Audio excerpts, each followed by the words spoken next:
Dubaï 2007. Les dirigeants de Boeing se préparaient à une soirée de victoire. Ils étaient convaincus qu'Emirates allait commander jusqu'à 20 Boeing 747-8 intercontinentaux. L'affaire qui devait relancer la reine des cieux. Le champagne était presque prêt à être servi. Et puis, Emirates a dit non. Ce qui aurait dû être le client phare de cet avion ne s'est jamais concrétisé. Sans Emirates, le dernier jumbo jet de Boeing était condamné dès le départ.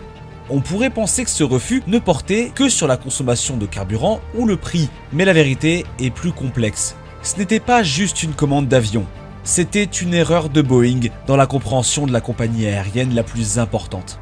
Alors pourquoi Emirates a-t-elle renoncé au 747-8 et comment ce simple nom a-t-il mis fin à l'ère des jumbo jets pour de bon? Pour comprendre pourquoi cet accord a échoué, il faut saisir ce que Boeing vendait vraiment. L'industrie de l'aéronautique était en pleine guerre de capacité. Airbus venait de lancer l'A380, un énorme bicorps pouvant transporter plus de 500 passagers. Les compagnies, surtout au Moyen-Orient, l'adoptaient à fond. La capacité des hubs, c'était tout.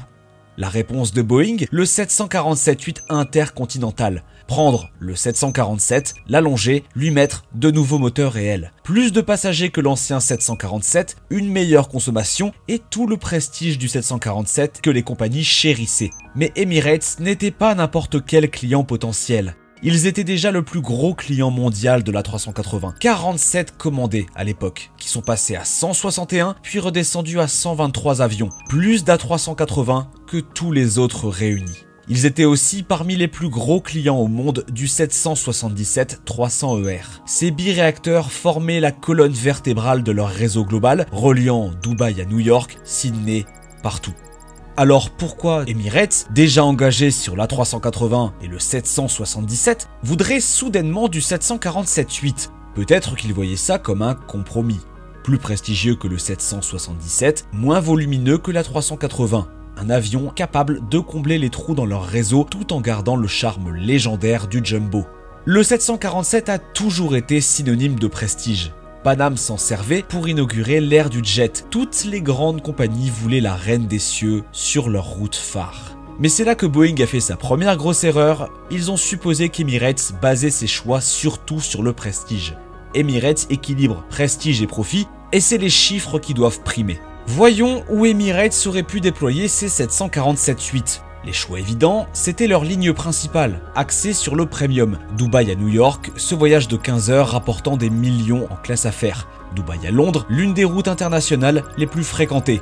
Dubaï à Sydney, où l'autonomie et le confort des passagers comptent le plus. Boeing présentait le 747-8i comme parfait pour ces missions. 400 passagers en configuration classique, mais Emirates n'a jamais fait comme tout le monde. Il voulait du spectaculaire, moins de sièges, un luxe maximal, peut-être même des douches au spa comme dans leurs A380. Sauf qu'il y avait un gros souci. Boeing avait sous-estimé ou espéré qu'Emirates ne remarquerait pas. Dubaï à Los Angeles, charge utile limite avec un avion plein. Dubaï à Sao Paulo, un vrai défi. Ces destinations n'étaient pas juste des routes, c'était le futur de la croissance Emirates et le 747-8i ne pouvait pas les atteindre de manière fiable avec suffisamment de passagers pour que ça soit rentable. Chaque centimètre que Boeing rallongeait le 747-8 pour la capacité, c'était une perte en autonomie.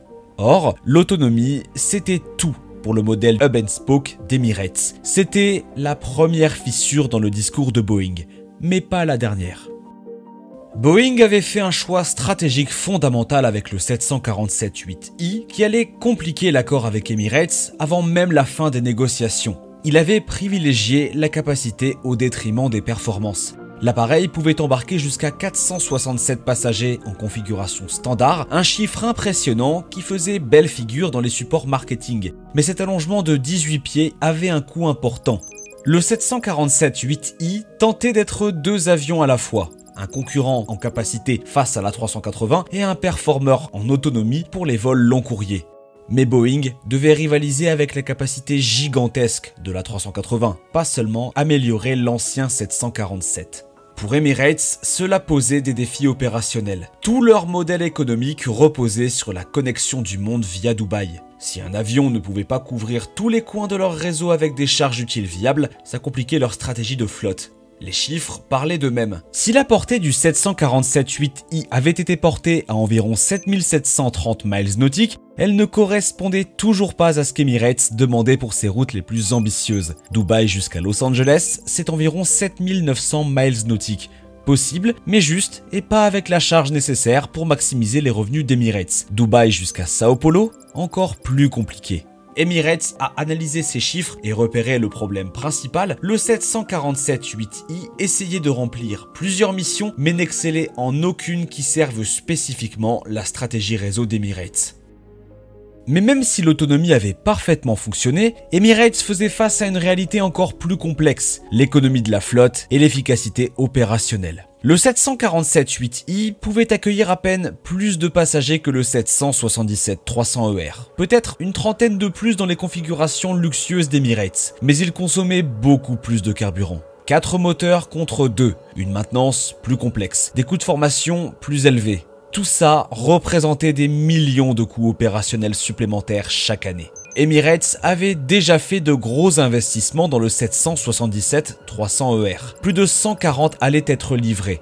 Ils avaient les pilotes, les mécaniciens, l'infrastructure pour les pièces détachées. La cohérence de la flotte n'était pas juste une question d'efficacité, c'était un avantage concurrentiel crucial. Pourquoi gérer une petite flotte d'une vingtaine de 747-8i alors que le 777-300ER peut transporter presque autant de passagers, voler presque aussi loin, mais avec des coûts d'exploitation bien plus bas? Boeing misait sur le prestige. Le 747 était une icône, les passagers l'adoraient. Ce serait le joyau d'Emirates sur ses routes premium. Mais Emirates savait que le prestige devait aussi être rentable. Leur A380 en est la preuve. Un prestige maximal avec une capacité et des revenus max. Le 747-8i offrait du prestige sans avantage économique proportionnel. Il y avait un autre problème que Boeing ne voulait probablement pas trop souligner, la complexité pour les pilotes. Emirates grandissait vite, ajoutant sans cesse de nouvelles routes. La compagnie devait gérer des pilotes d'A380, de 777 et bientôt d'A350. L'ajout d'un nouveau type d'avion signifiait plus de complexité, plus de coûts de formation, plus de galères pour les plannings. Le 747-8i risquait de devenir ce que les dirigeants évitent, un avion spécial coûteux qui ne justifie pas ses coûts sur tout le réseau. Pendant que Boeing tentait de convaincre Emirates des qualités du 747-8i, Airbus livrait tout ce que la compagnie voulait avec la 380. Capacité maximale, plus de 500 passagers selon la configuration d'Emirates. Une efficacité optimale pour les créneaux dans des aéroports encombrés comme Heathrow. Et surtout, pour la stratégie de marque d'Emirates, une expérience passager inégalée. Emirates avait transformé l'A380 en quelque chose de révolutionnaire. Douche à bord, bar en classe affaires, suite première classe digne d'hôtel volant. L'appareil est devenu le symbole même de la marque Emirates. Luxe, innovation, avenir du voyage aérien. Cette combinaison avec des soutiens de célébrités a fait d'Emirates une des marques de compagnies aériennes les plus impressionnantes au monde. Le 747-8i ne pouvait tout simplement pas rivaliser avec cette expérience. La reine des cieux de Boeing restait impressionnante, mais évolutionnaire, pas révolutionnaire. Emirates pouvait construire une cabine excellente, mais jamais avec l'effet waouh de l'A380. Emirates a compris que la cabine du 747-8i, malgré son luxe, ne pouvait égaler les fonctionnalités révolutionnaires de l'A380 comme les douches et les bars à bord qui définissaient leur marque premium. Ce fossé dans l'expérience passager rendait le 747-8i moins adapté à la stratégie d'Emirates qui cherchait à se démarquer par un luxe inégalé.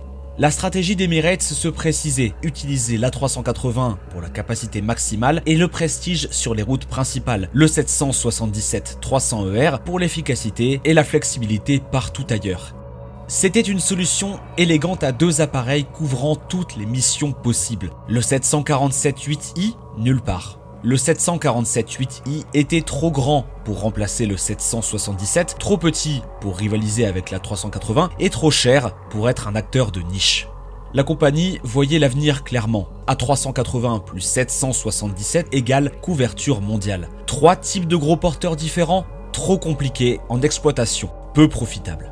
Le 777-300ER est devenu le cheval de bataille. Plus de 140 livrets, reliant Dubaï à des destinations que le 747-8i n'aurait jamais pu desservir de façon rentable. L'A380 est devenue la signature mondiale d'Emirates. 123 livrets faisant d'Emirates le plus grand opérateur mondial de loin.